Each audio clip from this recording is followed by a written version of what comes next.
በ26 ጻድቁ አባታችን አቡነ ሀብተ ማርያም ይውላሉ። የአባታቸው ስም ፍሬ ብሩክ ነው። የእናታቸው ስምም ዮስትና ነው። ፍሬ ብሩክም በዘመድ የከበረና ሀብታምም ነበረ። በሕጋዊ ጋብቻም ድንግል ዮስትናን አገባ። ይህችም በበጎ ሥራ ያጌጠች እርሷ ናት። በሐሳቧም በዓለም መኖር ምን ይረብሻል የሚል መጣባት። ፈጥናም ወደ ምድረ በዳ በረሃ ወረደች።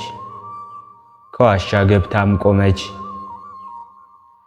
ስለ ስሜም ቤትን ወይም ወንድሞችን ወይም እህቶችን ወይም አባትን ወይም እናትን የተወ ወይም ሚስትን ወይም ልጆችን ወይም ርስትን እንዲሁ የተወ 200 እጥፍ ዋጋ ያገኛል ያለውን የወንጌል ቃል በማሰብ የማቴዎስ ወንጌል ምዕራፍ 19 ከቁጥር 29።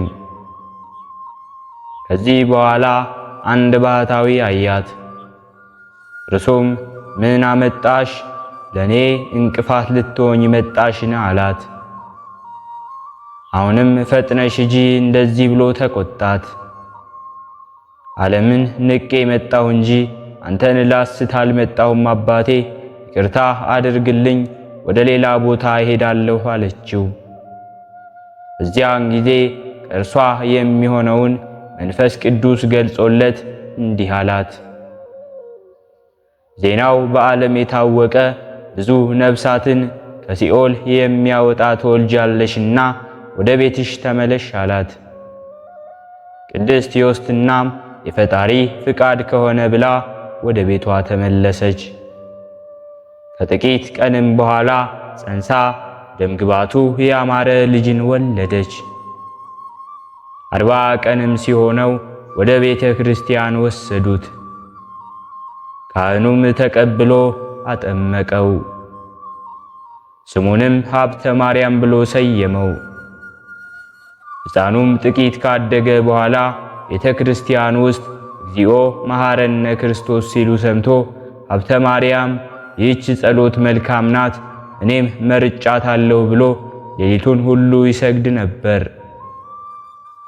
ከዚህ በኋላ አባቱ የበግ ጠባቂ ያደረገውና በጎቹን እየጠበቀ ሳለ ብዙ የበግ ጠባቂዎች እሸት ተሸክመው መጥተው እንብላ አሉት።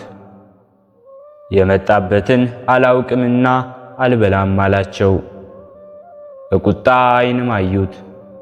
እሸቱንም ከጨረሱ በኋላ ሀብተ ማርያም ታላቅ ዝናብ መጣ፣ የምንጠጋበት የለም፣ ቤታችን እንሂድ አለ።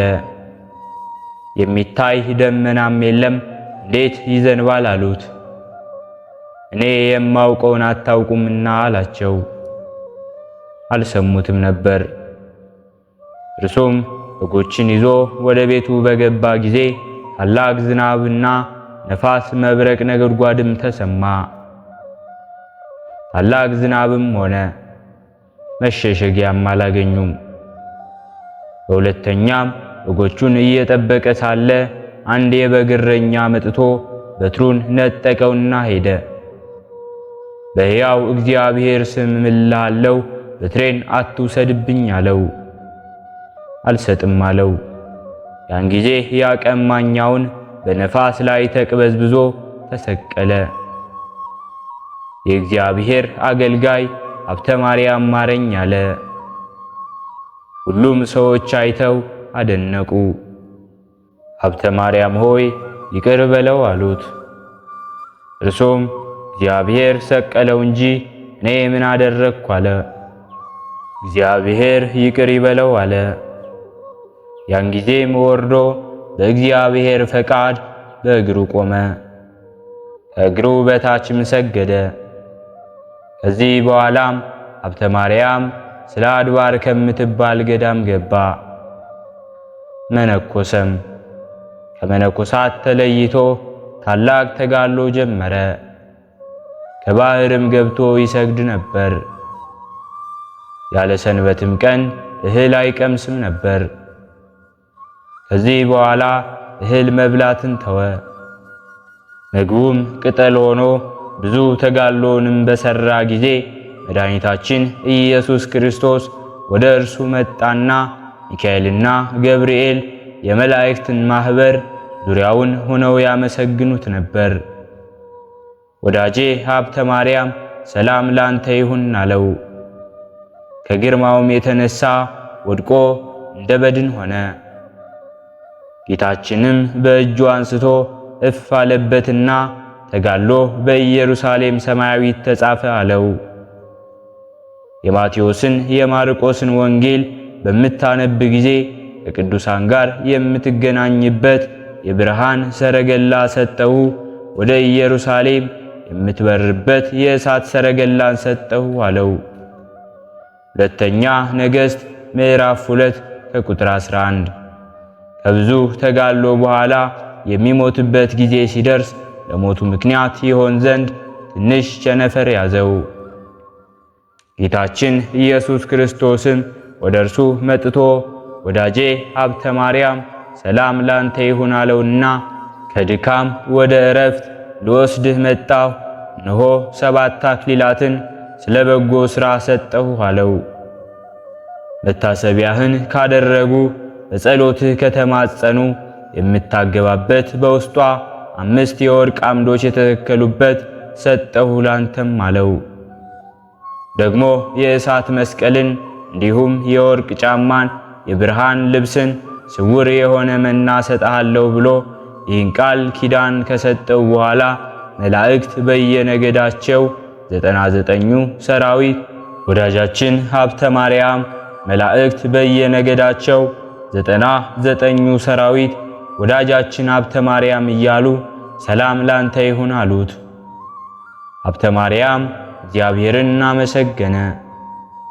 ጌታችን ኢየሱስ ክርስቶስም በአንድነቱ በሦስትነቱ ተገልጦ ታየውና ከመጥምቁ ዮሐንስ ሀገር ተጠግታ ያለች ከፀሐይ 7 እጅ የምታበራ ሀገርን ሰጠሁ፣ በራሴ ማልኩልህ አለው። በስምህም በጎ ሥራ ለሚሠራ በተለያየ መልኩ ይህን ቃል ኪዳን ሰጠሁ አለውና መድኃኒታችን ኢየሱስ ክርስቶስ 3 ጊዜ ሳመው። በዚያን ጊዜ ከፍቅሩ ብዛት የተነሳ ነፍሱ ከሥጋዋ ተለየች። ጌታችን ኢየሱስ ክርስቶስም ተቀብሎ አቅፎ ሳመው፣ ከእርሱ ጋርም አሳረገው። የአባታችን የአቡነ ሀብተ ማርያም ጸሎቱ፣ በረከቱ፣ አማላጅነቱ ከሁላችን ጋር ይሁን። በሁለተኛነት የምናከብረው በዓላችንም ሐዋርያው ዲዲሞስ ቶማስን ነው። በ26 ቀን ዲዲሞስ የተባለው ሐዋርያ ቶማስ ይውላል። ጌታችን ኢየሱስ ክርስቶስ ሐዋርያትን ሲመርጥ ከተመረጡት አንዱ ቅዱስ ቶማስ ነው። ሄዳችሁም መንግሥተ ሰማያት ቀርባለችና ንስሐ ግቡ እያላችሁ አስተምሯቸው አላቸው። ድውያንን ፈውሱ፣ ሙታንንም አንሱ፣ በጸጋ ለምጻሞችንም አንጹ፣ አጋንንትንም አውጡ፣ ያለ ዋጋ የተሰጣችሁትንም ያለ ዋጋ ስጡ እንዳለ የማቴዎስ ወንጌል ምዕራፍ 10 ከቁጥር 8። ህንደኬ ወደምትባል ሀገር ገብቶ ማስተማር ጀመረ። ወደ ህንደኬም የገባው እንደ ባሪያ ተሽጦ ነው። የሀገሪቱ ንጉሥ ጎንዶፎር፣ መኮንን ከንቲባ ሉኪዮስ ይባላል። በሀገሪቱም ገባና አበኒስ የሚባል የንጉሡ ቢትወደድ አገኘው። ወደ ንጉሥ ጎንዶፈር አቀረበውና አናጺ እንደሆነም ነገረው። ንጉሡም ስለሚሠራው ሥራ ጠየቀው። ቅዱስ ቶማስም እንዲህ ብሎ ለንጉሡ መለሰለት። ቀንበሮቹን፣ ሰረገላዎቹን፣ መርከቦቹን እንዲሁም ግንቦቹን እሰራለሁ አለው። ንጉሡም እጅግ ተደሰተና ቤተ መንግሥቱን እንዲሰራለት ከሚሻው ቦታ ወሰደውና በምን ወር ትሰራልኛለህ አለው። ቶማስም በኅዳር ወር በዚያ ጀምሮ በሚያዝያ ወር ጨርሳለሁ አለው። ንጉሡም አደነቀ።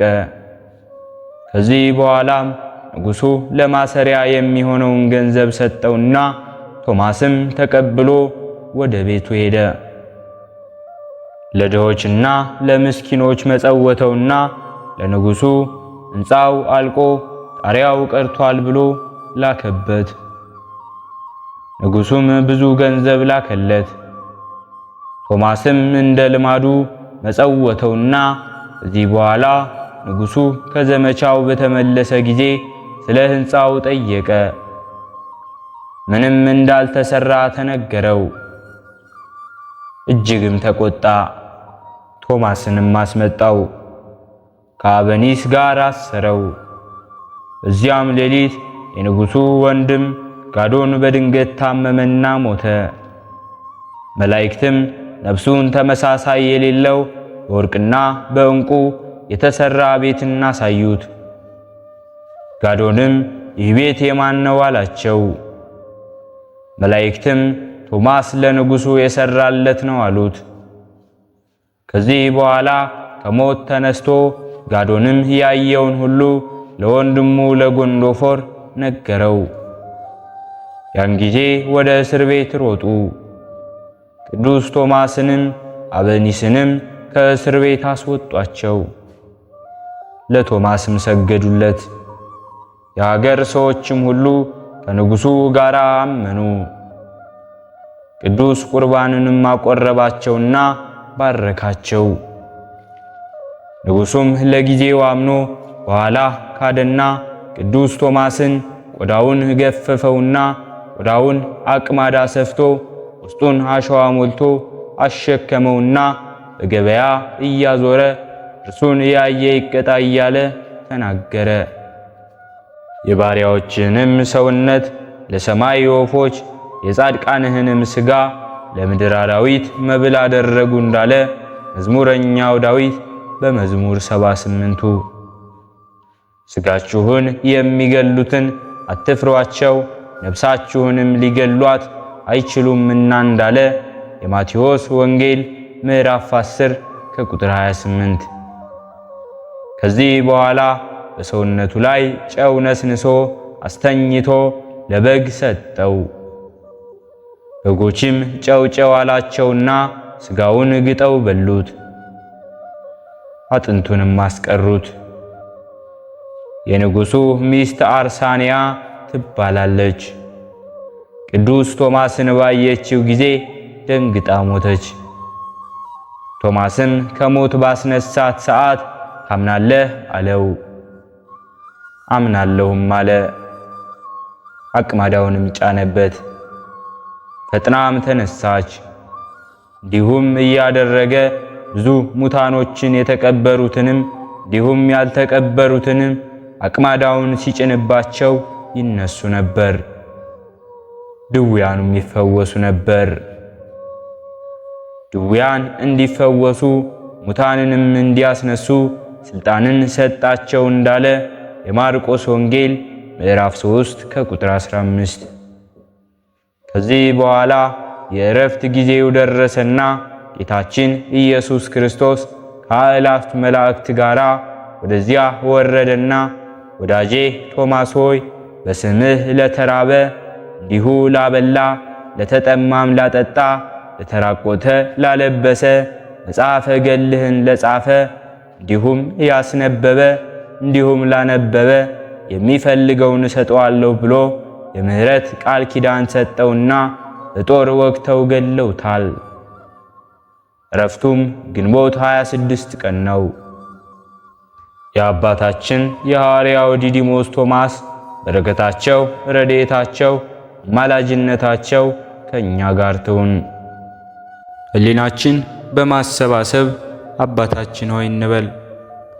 አባታችን ሆይ በሰማያት የምትኖር፣ ስምህ ይቀደስ፣ መንግሥትህ ትምጣ፣ ፈቃድህ በሰማይ እንደሆነች እንዲሁም በምድር ላይ ትሁን። የዕለት እንጀራችንን ስጠን ዛሬ፣ በደላችንንም ይቅር በለን እኛም የበደልነውን ይቅር እንደምንል፣ አቤቱ ወደ ፈተናም አታግባን ከክፉ ሁሉ አድነን እንጂ መንግሥት ያንተ ናትና፣ ኃይል፣ ክብር፣ ምስጋና ለዘላለሙ አሜን። እመቤታችን ቅድስት ድንግል ማርያም ሆይ በመልአኩ በቅዱስ ገብርኤል ሰላምታ ሰላም እንልሻለን።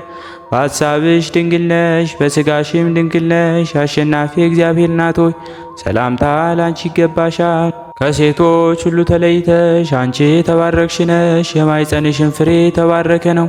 ጸጋን የተመላሽ ቅድስት ሆይ ደስ ይበልሽ፣ ልዑል እግዚአብሔር ካንቺ ጋር ነውና ከተወደደው ልጅሽ ከጌታችን ከመድኃኒታችን ከኢየሱስ ክርስቶስ ዘንድ ይቅርታውንና ምሕረቱን ለምኝልን ኃጢአታችንንም ያሰርይልን ዘንድ ለዘላለሙ አሜን። ስለነበረን ጊዜ ሁሉ የአምላካችን የልዑል እግዚአብሔር ስሙ ዛሬም ዘወትርም የተመሰገነ ይሁን። አነሳስቶ ላስጀመረን አስጀምሮ ላስፈጸመን ለልዑል እግዚአብሔር ምስጋና ይሁን። ውድ የሃይማኖት ሚዲያ ተከታታዮች ከዚህ በላይ እንድንሰራ አገልግሎቱ በሰፊው ይሰጥ ዘንድ በሀገር ውስጥም በሀገር ውጭም ያላችሁ ይህንን መንፈሳዊ ቻናል ላይክ፣ ሰብስክራይብ፣ ሼር በማድረግ ድጋፋችሁን ታሳዩን ዘንድ በትህትና እንጠይቃለን። ያላችሁን ሐሳብ አስተያየት በኮሜንታችን ስር ላይ አስቀምጡልን። ወስብሐት ለእግዚአብሔር ወለወላዲቱ ድንግል ወለመስቀሉ ክቡር። ይቆየን።